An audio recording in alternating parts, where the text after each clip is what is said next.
കോഴിക്കോട് കുറ്റ്യാടിയിൽ തലയിൽ പ്ലാസ്റ്റിക് പാത്രം കുടുങ്ങിയ നായയ്ക്ക് രക്ഷകരായി കുറ്റ്യാടി ജനകീയ ദുരന്ത നിവാരണ സേന.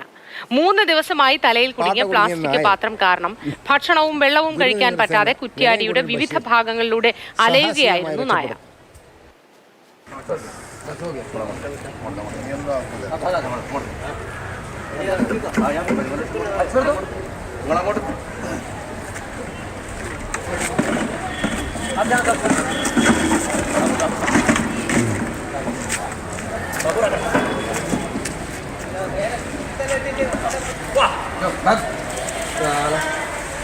നയൻതാര ചേർന്നു. ഒപ്പം നയൻതാര, ഗുഡ് മോർണിംഗ്. നയൻതാരയെ കണ്ടതിലും ഒരുപാട് സന്തോഷം. നമ്മുടെ പ്രേക്ഷകരൊക്കെ രാവിലെ അന്വേഷിക്കുന്നുണ്ടായിരുന്നു നയൻതാര എവിടെയെന്ന്. നേരത്തെ നയൻതാരയെ കുറിച്ച് ഞാനൊരു കാര്യവും പറയുന്നുണ്ടായിരുന്നു. ചെടി വാങ്ങാൻ വീട്ടിൽ പോയ കഥ ചെറിയൊരു കുറ്റം പറഞ്ഞായിരുന്നു, കേട്ട് കാണുമായിരിക്കും എന്ന് വിചാരിക്കുന്നു. അത് നമുക്ക് പിന്നെ പറയാം. ഏതായാലും ഈ കുറ്റ്യാടിയിലെ ജനകീയ ദുരന്ത നിവാരണ സേന ഇതാദ്യമായല്ല ഇത്തരം ഒരു നല്ല പ്രവൃത്തി ചെയ്യുന്നത് എന്നറിയാം. പക്ഷേ എങ്ങനെയാണ് ഇങ്ങനെ തലയിൽ കുടുങ്ങിയ ആ പാത്രം ഇവർക്ക് എടുക്കാൻ സാധിച്ചത്? Moti, very good morning. ഞാൻ ആദ്യം തന്നെ പറയാൻ വിചാരിച്ച കാര്യം മോത്തി അതിനിടയിൽ പറഞ്ഞു.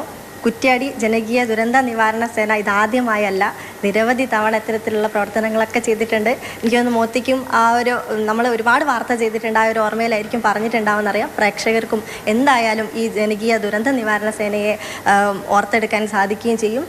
ഇത് എനിക്ക് തോന്നുന്നു മോത്തി വിശന്ന് അലഞ്ഞ് നടന്ന് എപ്പോഴോ ഏതോ ഒരു പാത്രം കണ്ടു, അതിനകത്ത് ഭക്ഷണം വല്ലതും ഉണ്ടോ എന്ന് നോക്കിയ സമയത്തായിരിക്കണം തല കുടുങ്ങിയത്. എന്തായാലും ഈ ഒരു കുടുക്കിൽ പെടുന്നു അതും കരുതി കാണില്ല. അങ്ങനെ 3 ദിവസമാണ് കുറ്റ്യാടിയിലുള്ള വിവിധ ഭാഗങ്ങളിൽ അലഞ്ഞ് നടന്നത്. ഭയങ്കര ദയനീയമായാണ് അത് നടക്കുന്നത്. ആളുകളും നിസ്സഹായമായി അത് നോക്കി നിൽക്കേണ്ടി വന്നു. അതായത് ഈ ഒരു സമയമാണല്ലോ, അതായത് തെരുവുനായകളെയൊക്കെ തൊട്ടാൽ എന്തെങ്കിലും പ്രശ്നം സംഭവിക്കുമോ എന്നതുൾപ്പെടെയുള്ള ആശങ്ക കൊണ്ടാണ് പലരും അതിന് മടിച്ചത്. അങ്ങനെ 3 ദിവസമായി ഞാൻ പറഞ്ഞല്ലോ നേരത്തെ, പല ഭാഗങ്ങളിലായി ഓടി നടന്നത് കാരണം ഇവർക്കിതിനെ പിടിക്കാൻ കഴിഞ്ഞില്ല. അങ്ങനെ 3ാമത്തെ ദിവസം ഇതിനെ ഈ ജനകീയ ദുരന്ത നിവാരണ സേന കണ്ടെത്തുകയും ഒരു നെറ്റ് കൊണ്ട്, വല കൊണ്ട് ഇതിനെ മൂടി സുരക്ഷിതമായി അതിൻ്റെ കഴുത്തിലുള്ള പാത്രം കട്ട് ചെയ്ത് അതിനൊരു പോറൽ പോലും ഏൽക്കാതെ അതിനെ സ്വതന്ത്രനാക്കി വിടുകയാണ് ചെയ്തത്.